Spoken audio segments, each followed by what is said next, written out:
Welcome to the Military OneSource Podcast. Military OneSource is an official program of the Defense Department with tools, information, and resources to help families navigate all aspects of military life.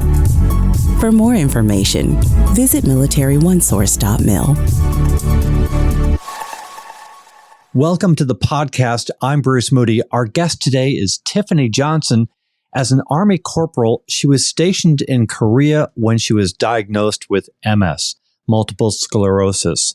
And we're going to talk with her today about her health journey, which included competing in the Warrior Games.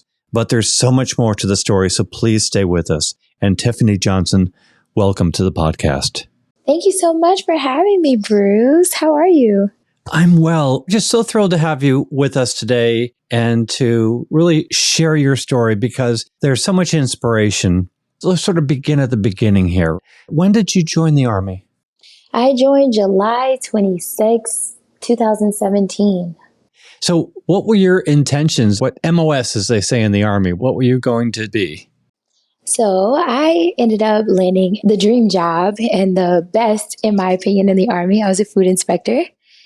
I ended up meeting the head of the recruiter's office in my hometown. She looked at the list and she was like, I have a friend who does this job. My recruiter was like worried about my scores and didn't know if I would be a good fit for that job. And she looked at me and she goes, are you able to rise to the challenge for this job? I told her, yes, I believe I can do it. And so she was like, put her in now before someone snatches it. And she was like, I didn't really get a chance to talk to you as much, but I have been listening to you from my office, and I really think you'll do great things in the Army. And so my journey began right after that. And was Korea your first tour? It was, yes. So now you're in Korea. What was life like at the time as you started to experience your first symptoms? So when I first started experiencing symptoms, I actually didn't know that I had MS.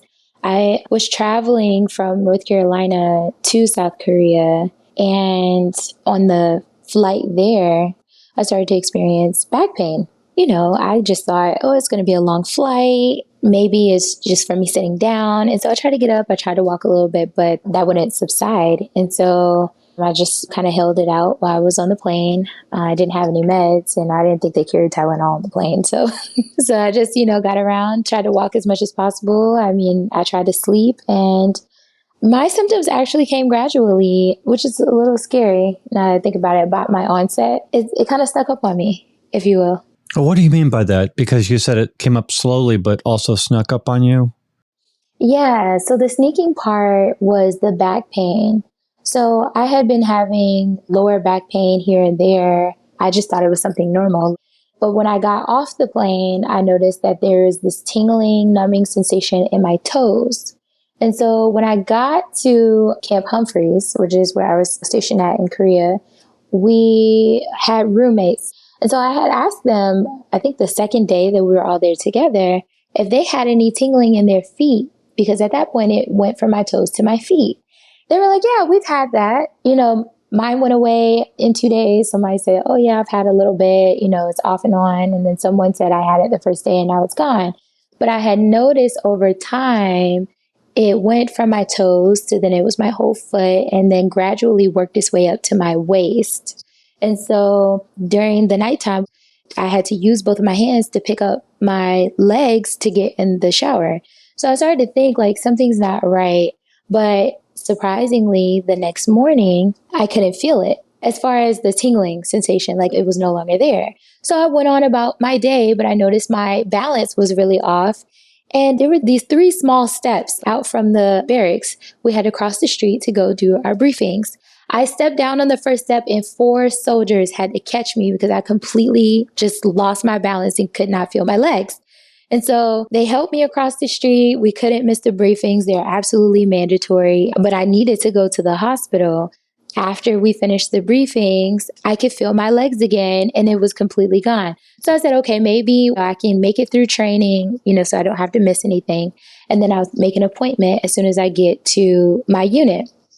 Well, I got a chance to go to my unit, got into my barracks, and I needed new PT shoes. So I went to the PX. And While I was sitting there, the tingling numbing sensation had came back and it was, more intense than usual. So I sent a text to my dad. I say, Dad, will the tingling numbing sensation from my waist and in my feet and stuff, will it subside? He said, you need to go to the hospital right now. Your body is trying to tell you that something is wrong. And so I was like, okay. So it was the perfect timing. I ended up walking from the PX to the barracks, and it's like a block maybe from one another. So I get across the street and I notice as I'm walking, I am growing weaker and weaker in my legs. So I call a friend of mine and I say, hey, can you meet me halfway? I'm coming from the PX. I tell him where I'm at.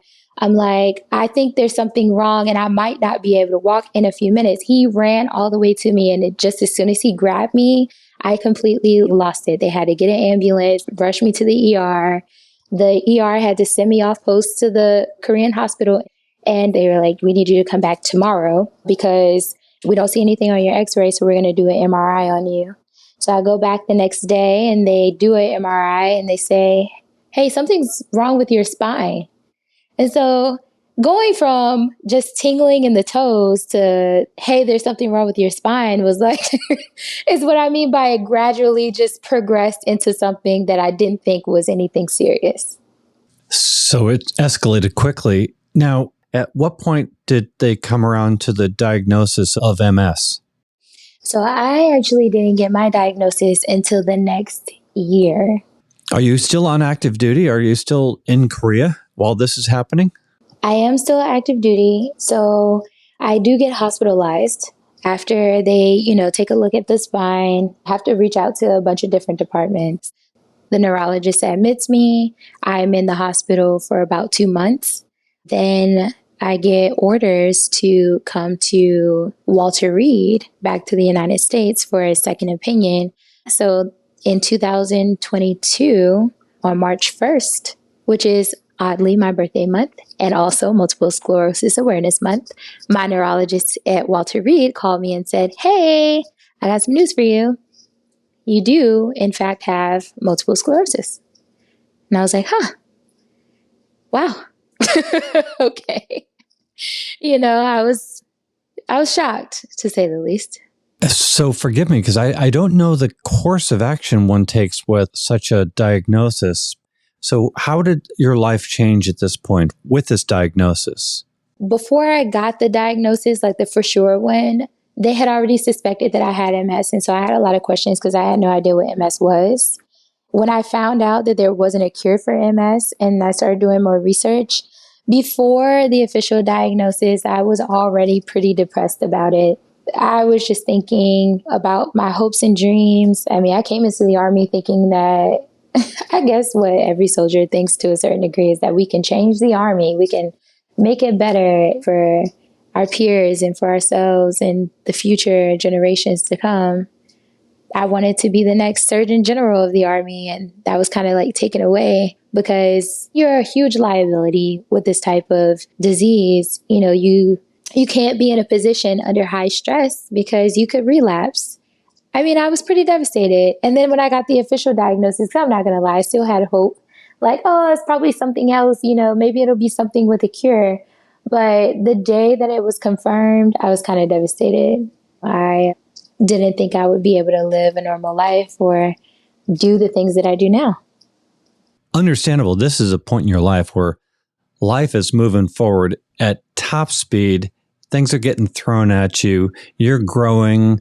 You're experiencing things. You're overcoming challenges. You're making goals. You're surpassing them. You're just looking up. And then this happens. I have to say that you were depressed. It's amazing because we've gotten to know you in preparing for this interview, and you're just a real light in this conversation. You're just so effervescent. And I just wonder, was there something conscious that you did to bring your attitude around? What was your thought process? I appreciate you saying that I'm very effervescent. I really appreciate that. I was while I was depressed also, though. I'm happy all the time. I think being happy is my default. But honestly, I don't know if there's anything that I did per se other than competing in Adaptive sports. I think finding adaptive sports and just having that desire to still chase after my dreams. I learned about the Army Recovery Care Program while I was at the Soldier Recovery Unit with Walter Reed. And that's how I found out about Warrior Games. And then also, I had a really good support system. My mom and my family, they saw how negatively it had an impact on me, but at the same token, my mom was like, well, your light never really goes out. It might be a little dim right now, but you'll snap back into it. Don't forget that as long as you have breath in your body, there's nothing that you can't do, especially with God behind you. So I think my mom was a huge factor in me being able to change my mindset and to remain as happy as you know me to be today. What did your mom say when you mentioned the Warrior Games to her? She was excited. Her and my family were very supportive. For a lot of people who don't know, they may see the Warrior Games as people who have overcome their challenges, but actually the Warrior Games is really part of a person's recovery. A lot of these athletes are still going through a lot and will continue to after the games.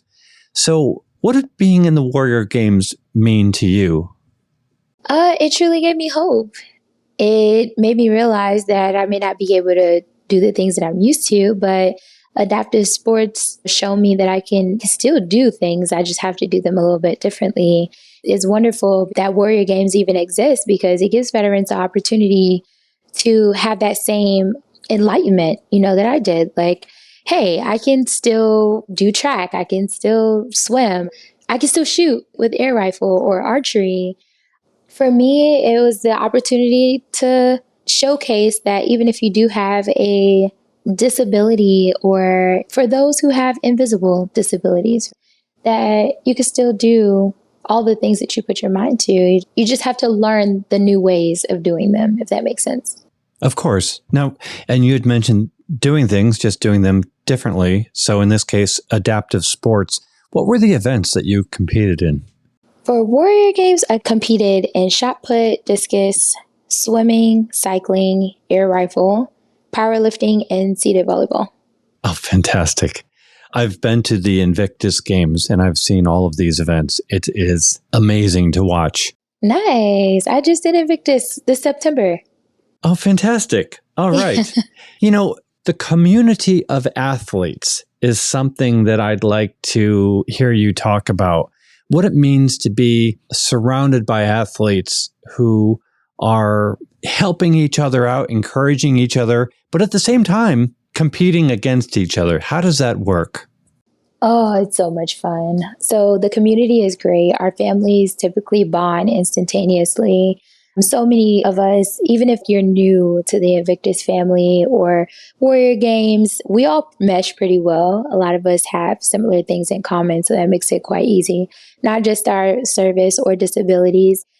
We are sports fans, we are athletes, so it's a lot of fun. So for Warrior Games, competing against teams like Canada and teams like Ukraine, because they're not a part of our armed forces, they're our guests. And so it becomes super competitive when you have guests who you're competing with and then the people who you're on the team with, right? So against other Team Army people. For air rifle, it was down to me and Sergeant First Class Stacy Englert. She and I got to semifinals, and although we are both great shooters with air rifle, we really wanted the gold bad. So we hadn't won a gold for Team Army at this point. And I overcorrected my weapon in the middle of semifinals, and I'm not allowed to receive coaching. And so I don't give up, but I keep trying to correct it. But I ended up being pushed out because you only have a certain amount of seconds to, shoot your target before the next round begins. When she won first place, I was so ecstatic for her. I almost cried. Even though I was competing against her, you still want your teammates to do well. You still want to see, Team Army or whomever your home team is to, come out on top. So, I hugged her for I don't even know how long. It was a really long time. I was like, I'm so freaking proud of you. you just did that. Like, you just won the first goal for Team Army. And she was like, it was supposed to be me and you. What'd you do? And I was like, oh, I overcorrected my weapon. My bad. Do you keep in touch with the folks that you competed with? Absolutely. They become family. And once you learn their stories and, know their struggles, even before that, you connect and they're your family. You want to spend time with them. You call and check on them. We fly out to see one another, or we'll, make a road trip and we'll stop and see a couple of people together. And next thing you know, it's like 6 to 10 of us at a restaurant just hanging out. We've all like just drove and bombarded somebody's restaurant like, hey, we need a table for this many people. And they're like, dang, y'all should have called ahead of time. But yeah, we do keep in touch. So they're very much a part of who you are and perhaps what I'm calling your health journey. They're very much a part of that, it seems. When you talk about your experiences and your goals and what you're working against to other folks, how does that conversation go if you're trying to give someone sort of hope, if you're trying to motivate someone to really look up, look forward, be optimistic, and find solutions? So generally, if I can encourage someone or even inspire any service member who struggles with a new diagnosis, silent wound, or any type of illness, I always try to advocate for the programs. Definitely seek help and utilize the programs afforded to us because they're definitely out there to help you. For the Army side, I always tell people about Army Recovery Care Program.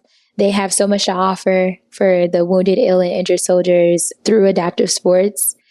And there are many other, for lack of better words, sister programs, just like ARCP for other armed forces. I mean, we've worked with the Navy before. We worked with the Marine Corps before. Everybody has their own ARCP. It just may be called something different. You seek those out for sure. And there's plenty of room in adaptive sports for anyone who's, excited about getting into that. And even if it's not something that you want to do, maybe you might not be like a sports type of person or you don't want to be an athlete, they still have something that they can offer. Wounded Warrior Project, I absolutely love them. I'll probably end up talking about them a little later on, but I absolutely love them. Well, go for it now. Tell us about it now. Okay, so Wounded Warrior Project is awesome. So it's active duty or veterans can get involved. Basically, they schedule all these different events for your wounded, ill, or injured service members.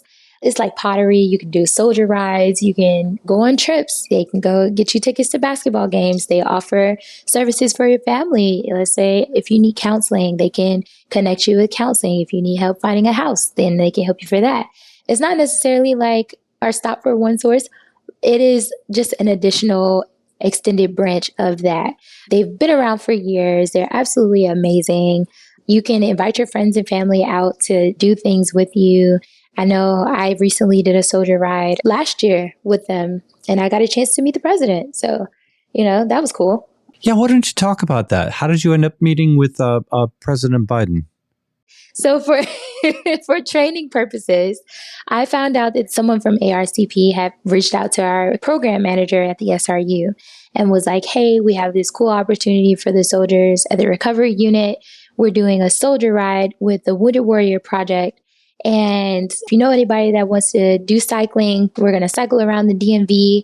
We're going to stop and go to these really cool dinners, and they're going to be able to meet special guests. And it'll be a good time. So if you know anybody who wants to sign up, let us know. Well, my NCO reached out to me. He goes, hey, you're supposed to be training for cycling. Cycling is one of your sports for warrior games, right? I go, yes, Sergeant. He says, all right, cool. I think that this would be a really great opportunity. So I went ahead, I did it. The first night there, we ended up meeting some of the members who are going to be sponsoring the ride. We did, I think, 14 miles our first day and then 17 miles our second day. We did one where we did about 22 miles like across Annandale, Virginia. And so that was cool. And then we get on the bus, we're getting ready to head out. And the members are saying like, hey, we have a surprise for everybody. We're headed to the White House. And so we're like, oh, whoa, really? So the president himself was supposed to come out and hang out with us on our last ride, but he was unable to come due to, I think, a cycling injury that he had. And so he invited us to the White House, and we were able to ride a couple of times in their South Garden by this really pretty fountain where there were a bunch of red poppies. Anyway, he invited us to check out the White House during June, and we were riding in a circle. There's a bunch of paparazzi. He brought out the band and the orchestra for us. It was really cool. So we got a chance to talk with him. He spent a little bit of time with us, and we got to talk to him one-on-one. We met the vice president. Miss Kamala Harris was there. And of course, the first lady. She was very sweet. We took pictures with them, and he gave us a presidential coin. It was just extremely cool. I'd never done anything like that before, even been to the White House. That was my first time. But yeah, who would have known, right? Had I not done Warrior Games or not said yes, I wouldn't have been able to do that. So that was cool. How are these experiences shaping you? For example, what are you doing now, and what sort of goals are you setting for yourself? Right now, I definitely want to become better at yoga. I am thinking of becoming a yoga teacher at some point. But ultimately, I'd like to continue doing adaptive sports. It's been my gateway to staying active, connecting, more into my community, and also being able to just spread awareness as well about different disabilities, but especially silent disabilities like mine. I would love to go forth and spread that message, and also be a face that someone can relate to and reach out, or even someone that people with silent illnesses or just a disability in general can reach out to and talk to. I think that was probably the hardest thing for me when I first got diagnosed with MS. I wasn't able to relate to anyone else that I was seeing. Of course, there's people out there who do have MS, but there wasn't anyone around my age or someone that I could connect to. And so hopefully I can continue to speak out and inspire other people with disabilities to go out and do whatever it is that you want to do. Your disability is not you. You are not your disability. You can do whatever you set your mind to. I am getting ready to train again for Warrior Games. I'll be competing again next year. And then hopefully in 2027, I'll also be doing Invictus Games as well. So I want to continue to compete. I'll probably do more 5Ks. I did my first one in New York with the Achilles International Foundation. It was phenomenal. I got a chance to meet wonderful, amazing athletes with other different types of disabilities from Colombia. I've been invited to Colombia to do more 5Ks or more events similar to that one. But yeah, just to continue competing, continue being active, and to continue advocating for not only veterans, but veterans with disabilities, anyone with a disability, but especially the silent disabilities, because I don't think people talk about those as much.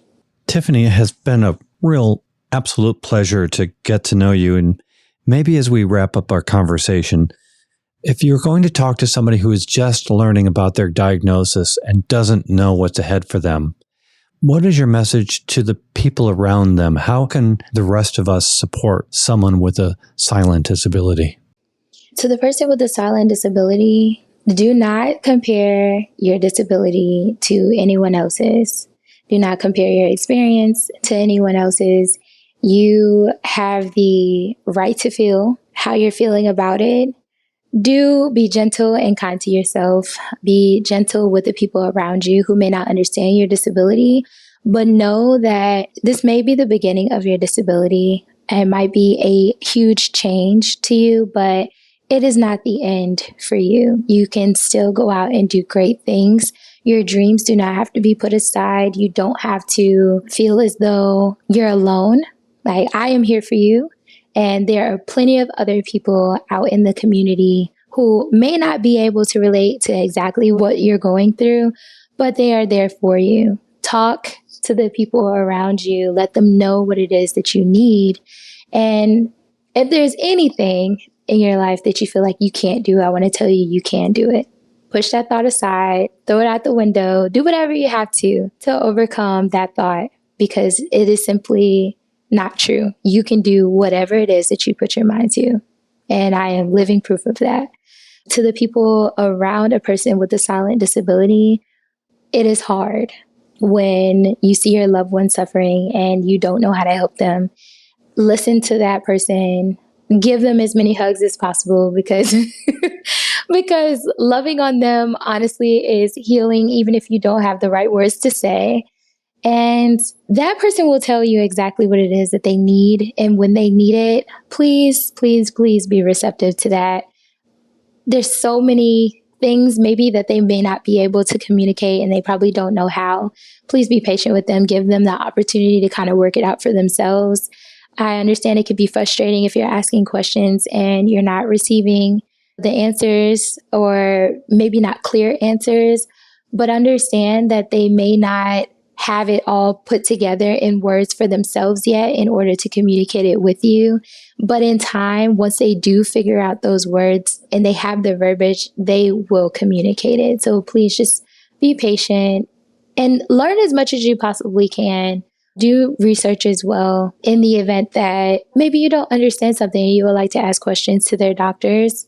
They are a great resource, but it's really hard to know what questions to ask if you don't do your own research.